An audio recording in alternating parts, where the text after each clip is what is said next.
Movie of the Year. What's going on, guys? Welcome back to the Trench Grenade channel. I am your host, the average warfare movie of the year reaction video enjoyer that your mom said that we have at home. Nighthawk is here. Say hi. Hi. And we're going to be discussing our thoughts with a spoiler-free take on warfare as we drive back home from the movie. Now, I'm going to give my, I guess, reaction and thoughts on the movie based on my time as a Bradley commander from 2016 to 2019 in 118 Infantry, Barbaric Company, and 2nd Armored Brigade Combat Team in Fort Riley, Kansas, the Big Red One. And Nighthawk is going to give her thoughts on the movie based on her extensive career as a paramedic, right? So, do you want to start? Well, I guess I should preface. So, Warfare is the best platoon level and below war movie I have ever seen. Yeah, I was saying, I think a lot of like war movies, they portray weeks or months or even years of a war and like different snippets from it, where this was like one platoon, one occurrence, one event, like start to finish, what that looked like. So I like that, because it was kind of like Black Hawk Down in that situation, where it's not weeks and months of something. It's just kind of, hey, this happened in a 24-hour span, which I think puts even like a more holy crap realization to it. Is, you know, this wasn't months or years of fighting. This was like a 24-hour stint for some people. Not even, or not even whatever it was. This was a one day in Ramadi, 2006, one day, one afternoon in Ramadi, and it covered everything from, it was a Navy SEAL platoon inserting an outer cordon for a Marine unit conducting clearing operations. So in the movie, you get the Navy SEAL platoon conducting the outer cordon, you get the Bradley section and the Bradley commander, you get the Army working with the SEALs, which would be like, which was super cool for me to see, because when I was a Bradley commander, I did a whole lot of the anti-Russia stuff in Poland and a lot of Eastern Europe missions. So we would work with different units, whether it be Ranger Battalion, using our own dismounts, etc. So it was really cool to see in Ramadi how the Bradley section and one Bradley commander or two Bradley commanders can shape the battlefield. And I guess I'll just start off then. Yeah. So this is going to be a spoiler-free, just us talking about the movie. So in the movie, it portrays the killing potential of the 25 Mike and the coax machine gun on an M2A3 Bradley fighting vehicle. Now, Bradley fighting vehicles operate in battle buddy teams, a section, so 2 at a time. Anywhere they go, with 4 per platoon. So in the movie, it portrays a Bradley section supporting a Navy SEAL platoon, which was awesome to see the interoperability, and I feel like the movie showcased exactly the killing capability of high explosive HE rounds and Sabo rounds and the coax, as they even got the sound correct. I remembered on the radio at one point in the movie, the radio telephone operator is talking to the Bradley commander on the radio, and it sounded exactly like it would sound in real life on the radio in a Bradley. Like, it sounded exactly like it.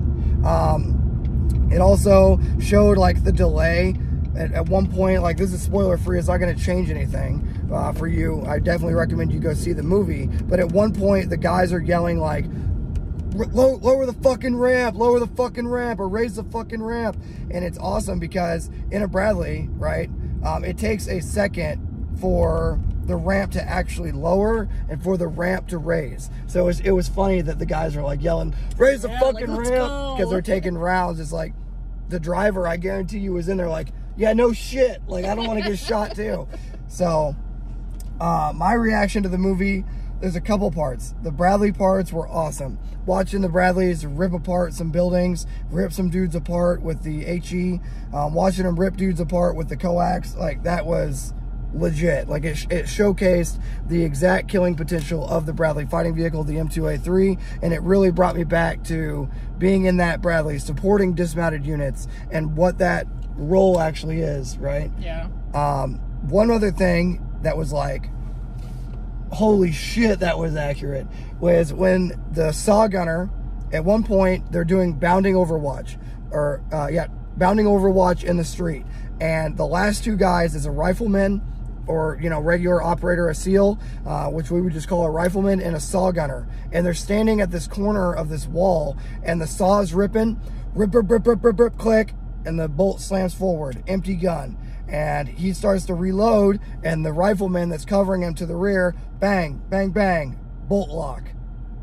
And in that moment, Nighthawk was like, was that real? Was that, or was like, she's like, what's wrong? I was like, that was like the most terrifying portrayal of a gunfight ever that I've ever seen, where one dude gets the open bolt gun, the squad automatic weapon, bolt slams on an empty chamber, and then the rifleman runs out and he's like, loading, fuck you, I'm loading. It's like, okay, that was like legitimately, I don't know who made this movie, but it was like legitimately good. Yeah, it was good. From my perspective, on the paramedic side of things, like, obviously there's, you know, in war there's always going to be some sort of, you know, casualties, injuries, things like that.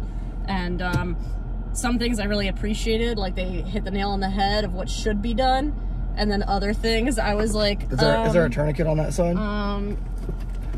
You know, like, of course my tourniquet's in the trunk. At one point the tourniquet wasn't routed properly, so they're trying to render aid to this casualty, and of course the fucking tourniquet is not routed properly through the like tensioning loops. Yeah, the buckle. Yeah, the buckle. So they're just, he's like, well, yeah, that to me wasn't even, I'm sitting there and in my head the whole time, the whole scene's going on, I'm like, yeah, no, they're wound packing, that's cool. But where's the tourniquet? And you had thought they put one on, and you were like, yeah, no, they put them on already. I'm like, nope, I'm pretty sure they didn't. And sure enough, like 10 minutes later, they move him. There's just like a pool of blood. I'm like, yeah, they just put the tourniquets on. I thought it was residual. Yeah, no, it was not. They just hadn't. And then I'm sitting there. Yeah, it was good. I'm trying not to say spoilers for it. It was good. There were some moments where I was like, that's not how that works. And then there was a moment where I was like, you know, there's audible things happening, like yelling and screaming, and I'm like, yeah, I've had to do that. That does not feel good. Yeah, even the most basic infantryman has had to take CLS and had a tourniquet applied to their arm or their leg and been like, never gonna want that to happen again. Or you don't have a junctional tourniquet and you have to knee. Improvise. Well, for us, we always knee. Yeah. Yeah, so we always knee their groin. What we're talking about is the inside, like of your groin. We always are taught to knee, under, and then apply, right? And put the T for time on their forehead. It was the whole thing. The urban fighting, bounding at all times, trying the SEALs not trying to walk too close to the wall to let their gear scrape against the wall. Yeah. I love a movie that makes you uncomfortable because it puts you in it. Yes. Like, you're not uncomfortable because it's like cringy and awkward. You're uncomfortable because you could feel the reality of what was happening in it. You know, like, I'm like sitting there grabbing you and like something blew up, you know, that like.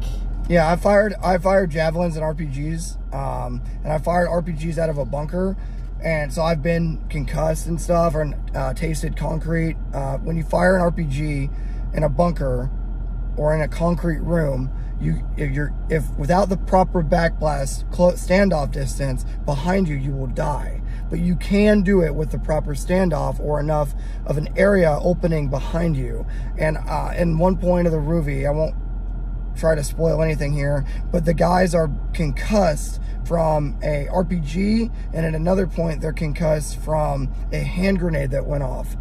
And I was like, holy shit. Yeah, that portrayal of just because I feel like most movies in that sort of situation do the typical, like, I call it the Peanuts, like the whoop, whoop, whoop, whoop, whoop, whoop, you know, like to mimic the whole getting your bell rung thing. That portrayal was completely unreal, silent, like unreal. I've been blown up once. I had a halon system go off in my Bradley. So what a halon is the, I don't know if you guys have it in the ambulance. It's a fire suppression system. We have a, so we were, no. okay, we were in the Bradley. We have little red fire extinguishers. So we were in the Bradley and we were buttoned up. It's what we call when the hatches are all closed. And what we think happened after the fact is that a unexpended shell got hit by an expended shell, and the vehicle thought that it was about to light on fire, so the halon system went off. If you've never been buttoned up and the halon system goes off, go ahead and hit that like and subscribe button. But I'll tell you what happens. It goes boom, and the entire vehicle goes boom, and white sand like powder goes all over the place. And my Bradley commander, when I was a jump gunner, had actually been in Ramadi, and he has been hit by an RPG before.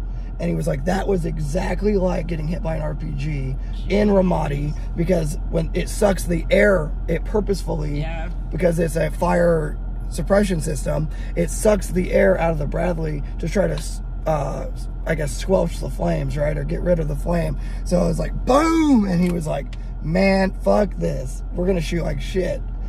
Technically, your Bradley is deadlined if the halon goes off, by the way. That's a story for another day. Anyway, final thoughts on the movie. I think it was the best platoon level and below. Yeah, it was a really good movie. I really enjoyed it. I would give it a 9.5. The only reason I don't give it a 10 is because the Bradleys in the movie are, you can tell they're not Bradleys. Like, I spent 3 years on them, so they don't look exactly like a Bradley fighting vehicle. There's like, the turret was a little off, you know. But other than that, 9.5. What do you rate it? I give it an 8.5. 8.5? Yeah, it was good. Damn. Okay. Yeah, a lot of the little nuances that happened were like, yeah, no, that actually, like, will happen, like the imperfections. Hurting a casualty on accident. Yeah, like, you know, you've got a dude with his leg, you know, half blown off, laying on the floor, and somebody walks by and kicks the leg, tripping over it. Yeah. But, like, that's the thing that people, like, they don't really show in movies. Or you don't pick up the stretcher right away together, and the casualty almost falls off the Yeah, like, that's the kind of shit that happens when adrenaline's going. A back injury or leg injury, and they have to 1, 2, 3 turn them on their side, and the casualty is like, holy shit. Like, I feel like, you know, that doesn't get shown or portrayed a lot. Everything's like perfect, like you know. Well, in shoot houses, when we do a shoot house, we'll have the cadre will always tell someone, like, you're going to be a casualty. So, like, when you go in there, what do they start to do? Oh, fuck! Yeah. And screaming for their mom and shit like that. But when you see that in a movie like that, it really was like nails on a chalkboard. Yeah, like that's what I meant. Is like, it makes you uncomfortable because you know it's very close to reality. And without spoiling it, I mean, the very, like, first screen of the movie was saying that this movie was made by memory, based off of the memories of those individuals that were there. Yeah. So, yeah. Okay. Well, good movie. Go see it. And it's only, what, it was like an hour and a half? Yeah, we did the matinee. Yeah, so it's not one of those, like, weird, like, 3-hour movies where you have to commit your entire afternoon to it or something like that. Yeah. Good date night movie for before or after dinner. Yeah. Good movie. All right. Well, go watch it. Have a good week, guys. And until next time, this is going to be Trench Grenade Nighthawk, your average movie of the year? Question mark? Bold. Yeah. Movie of the year enjoyer that your mom said that we have at home, signing out. Cheers.